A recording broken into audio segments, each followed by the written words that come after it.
அவனோட கவுண்டர்ஸ் பற்றி நம்ம எல்லாருக்குமே தெரியும். இன்றைக்கி அப்படி தான் ஒன்று நடக்குது. எல்லாருமே மிட் நைட்டில் உட்காந்து பேசிகிட்டு இருக்காங்க, ஜாலியாக பேசிகிட்டு இருக்காங்க. அருண், வர்ஷினி, விஜய், விஷால், ராயன், ஜாக்லின் எல்லாருமே உட்காந்துருக்காங்க. முத்துக்குமரனும் பவித்ராவும் எல்லாருமே உட்காந்துருக்காங்க. அப்போ வந்துட்டு அருண் கேட்குறாங்க, நீங்கள் இது பண்ணலை, ஷக்ஸ் பண்ணலையாங்கிற மாதிரி ஏதோ கேட்குறாங்க. அது என்ன வார்த்தைன்னு உங்கள் யாருக்காவது தெரிஞ்சதுன்னா எனக்கு கமெண்ட்டில் சொல்லுங்கள். நான் அண்டர்ஸ்டாண்ட் பண்ணிக்கிறேன், நீங்கள் காதில் கம்மல் போடலையான்னு. இந்த ஸ்டட் டைப் போட்டால் உங்களுக்கு நல்லாயிருக்கும் அப்படின்னு சொல்கிறாங்க நெக்ஸ்ட் லைன். ஸோ ஸ்டட்டுங்கும்போது நான் நினச்சிக்கிட்டேன் கம்மல் போட்டால் நல்லாயிருக்கும்னு சொல்கிறாங்க. நான் அசியூம் பண்ணுறேன்.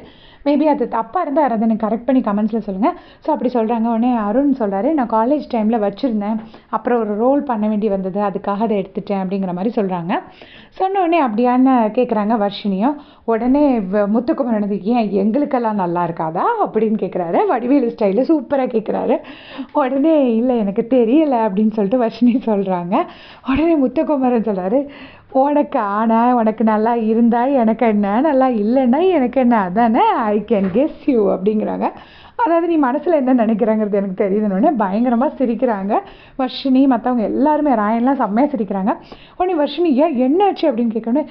இல்லை தால் வந்து ஸ்லிப்பாகி கீழே விழுந்துருச்சு, அதுக்கு தான் கொஞ்சம் ஒழுகிடுச்சு அப்படின்னு சொல்லிட்டு சிரிக்கிறாங்க. சத்தியமாக எனக்கு அதுக்கும் அர்த்தம் புரியலை. ஆனால் முத்துக்குமரன் சொன்னதை கேட்டு நம்மளுக்கே பயங்கரமாக, இங்கேருந்து பார்க்குற நமக்கே பயங்கரமாக சிரிப்பு வருது. அப்போ அந்த கண்டெக்ஸ்டில் இருக்கிறவங்கலாம் எப்படி சிரிப்பாங்க நீங்களே நினச்சி பார்த்துக்கோங்க. அவ்வளோ சூப்பராக சிரிக்கிறாங்க. ஸோ இன்னைக்கு கூட சௌந்தர்யா, ஜாக்லின் எல்லாருமே சொல்லியிருப்பாங்க, முத்து கூட இருக்கும்போது ஜாலியாக இருக்கும், செம்மையாக ஃபன் பண்ணுவாருன்னு. உண்மைதான், முத்து வந்து செம்மையாக ஃபன் பண்ணிகிட்ருக்காரு. இதே மாதிரி பிக் பாஸ் அப்டேட்ஸ்க்கு சேனல் சப்ஸ்கிரைப் பண்ணிக்கோங்க. Thanks for